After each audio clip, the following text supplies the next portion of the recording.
देखो बेटा आज क्या पढ़ेंगे, अरिथमेटिक प्रोग्रेशन, ठीक है ना। तो अरिथमेटिक प्रोग्रेशन में सबसे पहले ध्यान देना है कि बेटा देखो प्रोग्रेशंस एक्चुअल क्या होते हैं और वो अरिथमेटिक कब बना। देखो प्रोग्रेशन में सबसे पहले यदि मैं आपको कोई कुछ डेटास दे दूँ यानी कुछ नंबर्स दे दूँ और मैं बोलूँ बेटा इसको आप अरेंज करो, मतलब आप इसको जमाओ, तो जनरली आप क्या करोगे, आप उसको क्या करोगे, या तो छोटे से बड़ा या तो बड़े से छोटा, मतलब या तो आप उसको असेंडिंग ऑर्डर में जमाओगे या तो आप उसको डिसेंडिंग ऑर्डर में क्या करोगे, जमाओगे। तो ये इस जमाने को क्या बोलेंगे अपन, अरेंजमेंट। इस जमाने को नहीं, मतलब इस टाइप के अपने को जमाने को, ठीक है, समझ में है ना। मतलब मैंने आपको कोई भी बहुत सारे नंबर दे दिया है ना, तो जनरली मैंने एक नंबर ले लिया है ना, बहुत सारे नंबर ले लिया है ना। ये जैसे कोई ग्रुप है या एक बैग है जिसके अंदर 1 3 5 7 9 2 4 6 8 10 ऐसे करके नंबर दिए हैं, 11 है ना। 50 कर देता हूँ इसको, 71 कर देता हूँ, ठीक है। ये 23 ही रहने देता हूँ, ये 17 कर देता हूँ, 60 कर देता हूँ, 48 कर देता हूँ, ठीक है। ज़्यादा नहीं रहे, बहुत ज़्यादा हो जाएगा, ठीक है, ठीक है। ले भाई ले 400, रोना मतलब, ठीक है। आगे अब इस बैग से मैंने बोला बेटा कि इसके सामान को, मतलब ये इसके अंदर में जितने भी नंबर है आप इसको क्या करो, जमाओ। तो आपने क्या किया, पर्टिकुलर एक ऑर्डर में इसको क्या कर दिया, अरेंज कर दिया। अब वो ऑर्डर या तो असेंडिंग हो सकता है या तो डिसेंडिंग। तो इस टाइप के है ना अरेंजमेंट को, मतलब है ना, मतलब इस टाइप का जो हमने एक पैटर्न को हमने क्या किया, बनाया, या तो असेंडिंग बनाया या तो डिसेंडिंग बनाया। तो बेटा इस टाइप के पैटर्न को हम लोग क्या बोलते हैं, अरेंजमेंट।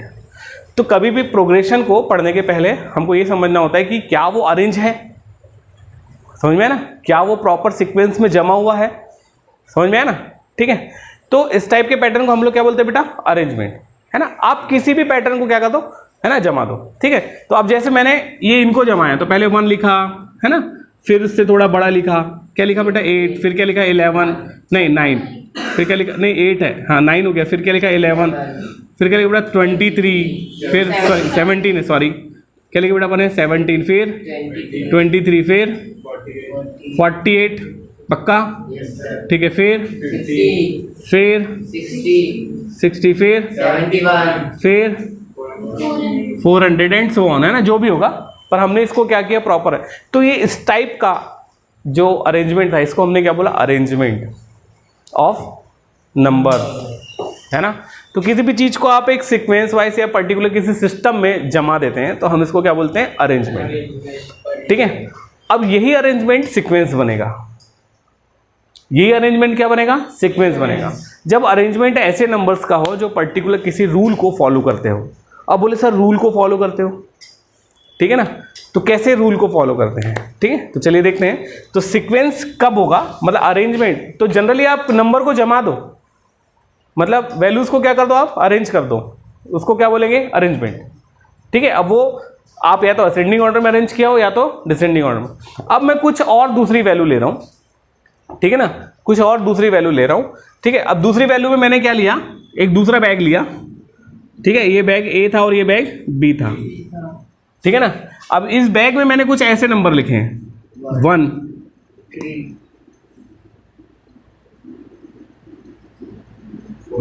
4 9 16 25 36 49 64 81 100। समझ में आ गया होगा क्या लिया हूँ मैंने, स्क्वायर्स लिए मैंने नेचुरल नंबर के, है ना, 1 से लेके 10 तक के सारे नंबर के क्या लिए बेटा, स्क्वायर लिए, ठीक है। तो अब इसको मैंने बोला अरेंज करो, तो आपने सबसे पहले क्या लिखा, सर 1, फिर क्या लिखा बेटा 4, फिर क्या लिखा बेटा 9, फिर क्या लिखा बेटा 16, फिर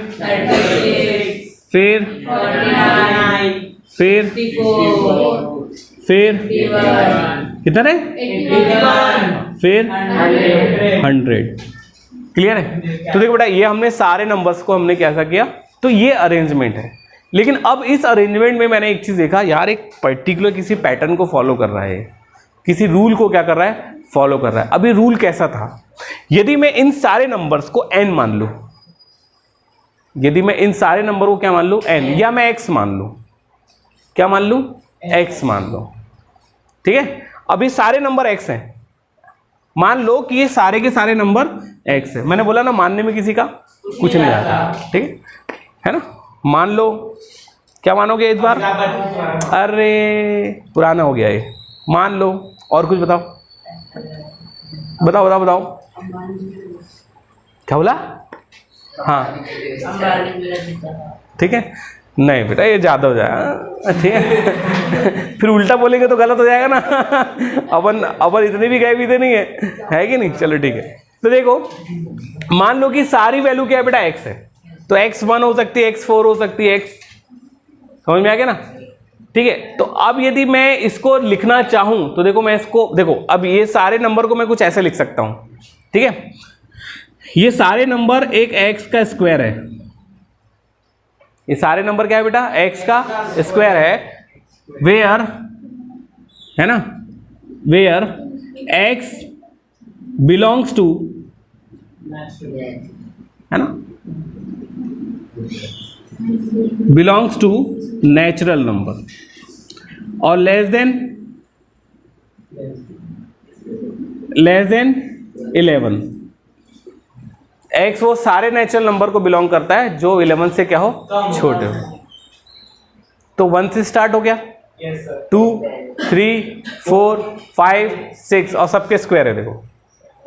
तो ये अरेंजमेंट ने इस सीक्वेंस को क्या किया, फॉलो किया। क्या किया बेटा, फॉलो किया। या मैं इसको ऐसा भी लिख सकता था, ये तो पूरे के पूरे नेचुरल नंबर है तो मैं इसको n स्क्वायर लिख सकता था। यहाँ n किसको बिलोंग करेगा, नेचुरल नंबर को। देखो ये this is symbol of belongs to, मैंने आपको बताया था कि कैपिटल N मतलब नेचुरल नंबर होता है, ठीक है ना।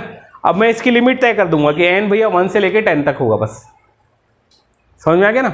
तो मतलब एक इसकी है ना वो कर दूंगा कि n मिनिमम 1 होगा और मैक्सिमम 10 होगा, तो हमारे को जो अरेंजमेंट मिलेगा वो यही मिलेगा बस, ठीक है ना।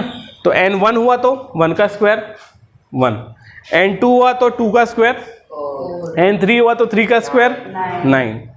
तो ये अरेंजमेंट ने एक किसी पैटर्न को क्या किया बेटा, फॉलो किया। समझ में आ गया, क्या किया, फॉलो किया।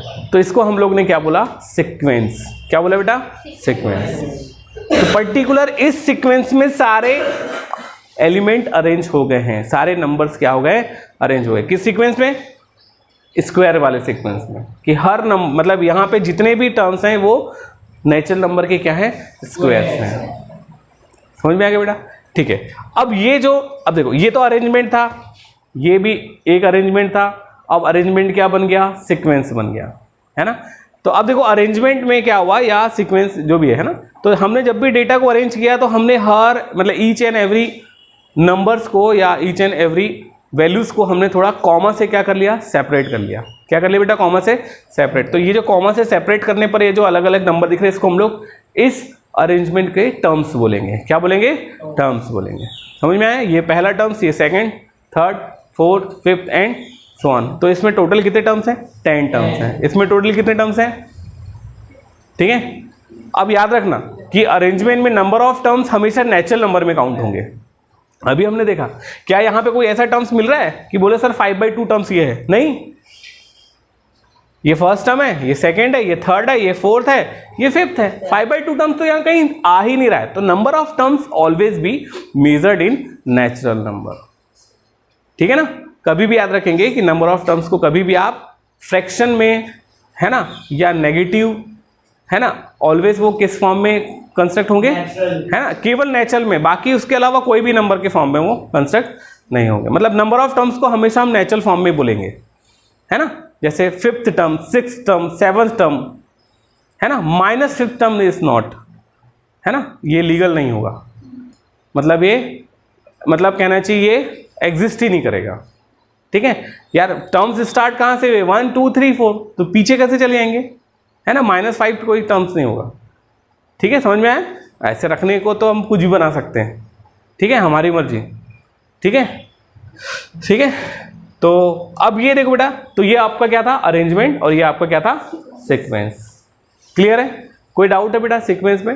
तो जब कोई देखो अरेंजमेंट जनरली हम एक बस डेटा को क्या करते हैं, अरेंज करते हैं, या नंबर्स को क्या करते हैं, अरेंज करते हैं, और उसके बाद सीक्वेंस क्या होता है? Sequence is nothing but sequence is also arrangement, बस, है ना। Sequence follows a particular rule या पर्टिकुलर पैटर्न, है ना।